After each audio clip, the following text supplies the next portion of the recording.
normalement récolté le miel donc en début de semaine. Donc là malheureusement quand la fille de mon mari est venue, elle nous a prévenu un petit peu tard et ma caméra n'était pas chargée. Donc je vous ai fait quand même quelques prises de vue, quelques petits films donc avec le réflexe. Mais voilà, pour filmer j'aime pas trop en fait, c'est pas ultra pratique. En plus bon, on n'avait pas assez de combines et rien pour tout le monde, enfin bref. Donc je vous ai un petit peu filmé quand même comment on faisait. Oh. Alors je sais que le miel, tout le monde n'adhère pas, voilà. Moi vous le savez, je suis pas végane, même si j'ai une alimentation qui est végétarienne et qui tend quand même vers le végétalisme. Mais c'est vrai que le miel chez nous, on en utilise pas mal quand même l'hiver. Donc là, moi je pars du principe que la ruche, en fait, on n'a qu'une seule ruche. On ne récolte qu'une fois par an, en fait, donc cette ruche-là. Donc là, cette année, on a quand même réussi à avoir 20 kilos de miel, donc ce qui est juste énorme. Donc c'est vraiment une consommation, on va dire, qui est personnelle, qui est juste pour notre famille.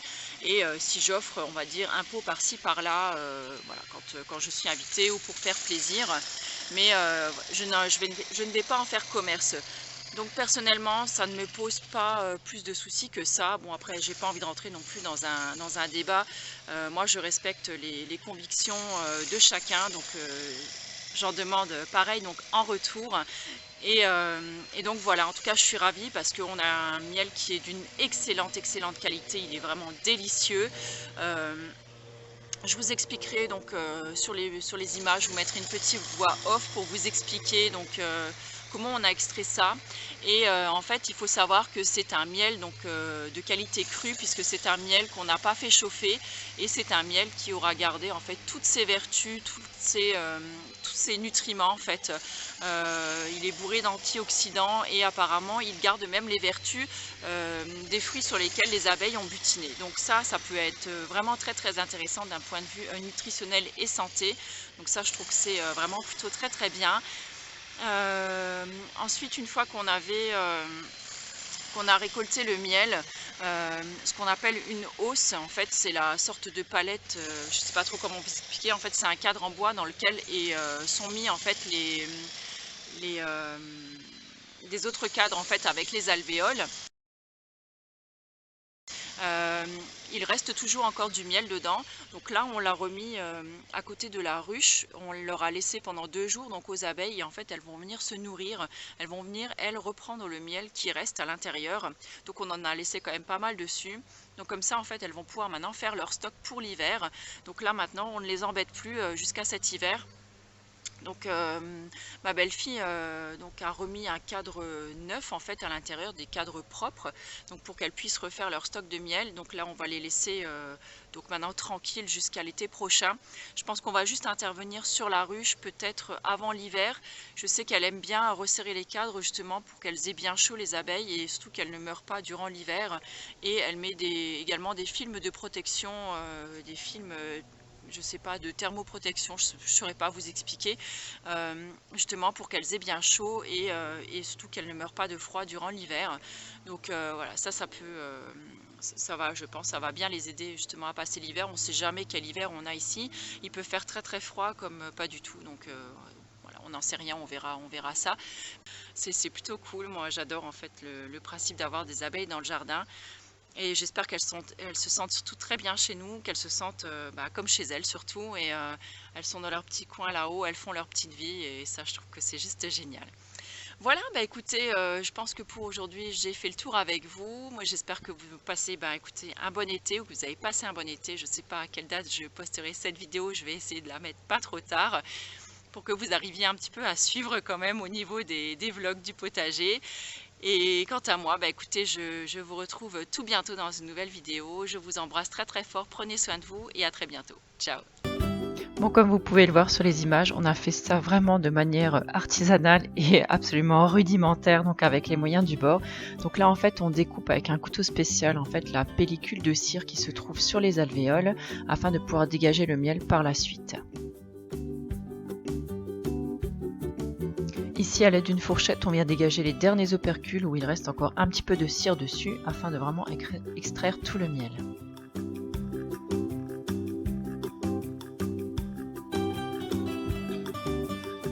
On place ensuite les plaques de miel donc dans une centrifugeuse à main et on va tout simplement venir tourner à l'aide d'une manivelle. Donc on va faire ça dans un sens, dans l'autre, et une fois que le fond en fait de la cuve est plein, on va le basculer et à l'aide d'un robinet en fait on va faire couler ça dans un seau, dans un gros contenant.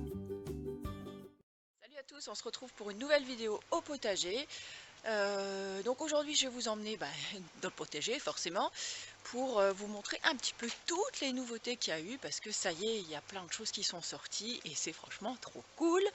Donc peut-être que vous, ça vous fera pas vous émerveiller, j'en sais rien, mais en tout cas nous, ça nous fait toujours nous émerveiller. Donc c'est parti, on y va tout de suite. Désolée pour le cadrage parce que en même temps je tiens mon cul de poule sous le bras, donc c'est pas forcément facile. Braise est avec moi. Braise, fais un petit coucou à la caméra. Regarde, qui c'est qui est là? Oui, c'est que vous l'adorez, Braise. Merci d'ailleurs pour tous vos adorables commentaires. Je sais que vous aimez beaucoup quand il est là. Et je voudrais également vous remercier parce que j'ai de plus en plus de retours quand même sous ces vidéos et que ça vous plaît énormément. Et comme je le disais, ça m'est égal si c'est pas les vidéos qui sont le plus regardées ou quoi. Pour moi, ce qui m'importe, c'est vraiment de partager mon petit plaisir avec vous, mes petits bonheurs en fait avec vous. Et je crois que c'est tout à fait comme ça que vous le ressentez. Donc voilà, ça me fait d'autant plus plaisir. Donc c'est parti, on y va tout de suite. Alors, donc là, vous pouvez le voir, donc là le basique, bon ça va, il tient le choc, hein. On l'utilise, pardon pour le bruit, on l'utilise toujours encore, donc bon il commence à sécher un petit peu mais c'est pas grave, donc on l'utilise régulièrement quand même pour la cuisine. Alors là je sais pas si vous pouvez voir un peu le volume, donc ça ce sont les feuilles donc de courgettes, donc je vais rabattre quelques feuilles, donc je vais en découper. Désolée pour le bruit, j'ai mon voisin qui est en train, donc il a emménagé il y a peu de temps et là ils sont dans les gros travaux à l'extérieur. Donc là comme vous pouvez le voir, j'ai de très très beaux spécimens de courgettes. Donc là je vais en ramasser quelques-unes aujourd'hui. Donc comme je vous le disais, je vais couper quelques tiges en fait pour privilégier justement la pousse des courgettes et que voilà que la plante elle se fatigue pas à juste produire de la feuille. Donc celle-là je vais la ramasser aussi. Donc ici on a encore une blette. Ici on en a un petit peu moins parce que j'en ai utilisé l'autre jour pour dans un jus. J'en ai encore une là et manque de peau en fait, j'ai trop entassé par ici, il y a beaucoup trop de choses. Donc mais c'est bon, c'est pas grave, ça fonctionne quand même. Donc là vous voyez des petites fleurs, il va y avoir encore une fois des concombres. Donc les concombres ils poussent très bien. Donc on dirait des gros cornichons mais en fait ce sont vraiment bien des concombres et ils sont absolument délicieux, ils ne reprochent pas du tout, ils ont un très bon goût. Donc là vous voyez j'en ai 3 encore, là j'en ai d'autres qui arrivent, donc c'est marrant parce que ça ressemble à des petits cornichons mais en fait c'est vraiment des concombres, donc il n'y a pas de souci. Donc là il y en a encore un, donc je pense que je vais en ramasser parce que nous on se régale à en manger vraiment tous les jours. Donc les concombres j'en remettrai, c'est absolument super. On va ramasser les haricots, donc il y a juste quelques pieds là qui sont sortis, mais comme vous pouvez le voir, ils donnent quand même plutôt pas mal. Donc on va ramasser quelques haricots. Donc par ici on a les betteraves, mais bon je les ai pas éclaircies, donc elles ont poussé l'une à côté de l'autre, donc je suis pas sûre que ça va donner grand chose. Et ici donc on a les fèves que je vous avais montré l'autre jour, notamment les jolies petites fleurs là qui ressemblent en fait à des mince j'ai perdu le nom. Enfin bref, vous comprendrez. Ah, des orchidées, pardon. Voilà, je retrouve. Et là, j'ai vu hier que, regardez, ça y est, il y a des grosses cosses qui sont arrivées. Donc là, j'ai vu qu'il y en avait aussi. Donc par contre, il faudra que je vois parce que je ne sais pas si je peux déjà les ramasser. Donc là, il y a les fèves à l'intérieur et les fèves, c'est juste délicieux. J'adore la salade de fèves, par exemple, dans un Buddha bowl. Voilà, c'est juste à se taper le ventre par terre. Je ne sais pas si ça se dit comme expression, mais bref, on s'en fout.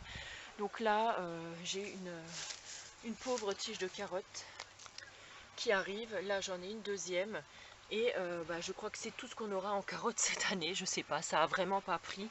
En fait on a eu un temps un petit peu bizarroïde. Tout à l'heure il faudra également que j'aille cueillir les mûres parce que là on est vraiment en fin de récolte maintenant, mais je crois que j'ai ramassé pas loin de 10 ou 12 kilos. Donc voilà, la confiture de mûres va arriver très bientôt. Je ne sais pas si je vais la filmer tout de suite ou si je vais attendre le mois de septembre que je sois un petit peu plus tranquille au niveau des enfants. Parce que bon là, voilà, c'est pas forcément facile de filmer quand tout le monde est à la maison. Sinon, on a également remis donc des salades juste ici. Et là, les pommes de terre, elles sont pratiquement bonnes aussi à ramasser. Donc quand elles commencent à, on dirait à flétrir, en fait, à mourir comme ça, c'est que les pommes de terre en dessous, elles sont prêtes. Donc là, je pense qu'on ne tardera pas à les ramasser. D'ici, je pense, une huitaine de jours peut-être. Et on fera ça ensemble. Donc là, ben, je vais effeuiller un petit peu, ou je sais pas comment ça se dit, en tout cas je vais enlever les feuilles des courgettes. Je vais aller me chercher des gants parce que les tronçons quand même, ils piquent un petit peu. Et ensuite je vais ramasser les haricots, quelques cornichons, ça je dis des bêtises maintenant, quelques concombres. Et, ah oui, quelle heure il est? Et demi. Ah c'est bon, il est et demi. En fait je vois pas parce que j'ai l'arbre devant le clocher. Voilà, et après je pense que j'irai encore ramasser de la menthe, donc derrière la pompe à chaleur, de l'autre côté de la maison, pour la faire sécher en fait, pour me faire des tisanes pour cet hiver, puisque j'adore les tisanes à la menthe. Et voilà, bah écoutez, je pense que ça fait déjà un programme qui est plutôt pas mal, je pense. Bah c'est parti, on y va.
Je viens d'ouvrir une petite cosse pour regarder. Bon, on a 2 fèves dans celle-ci. Je pense que je vais les laisser encore un petit peu, mais franchement c'est trop bon. Même cru. Miam. Voilà donc pour la récolte du jour. J'ai 4 concombres, 3 grosses courgettes et quelques haricots. Bon, même s'il n'y en a pas beaucoup, c'est pas grave. Moi je sais qu'il y en a un à la maison qui va se régaler. C'est mon petit dernier qui adore les haricots verts.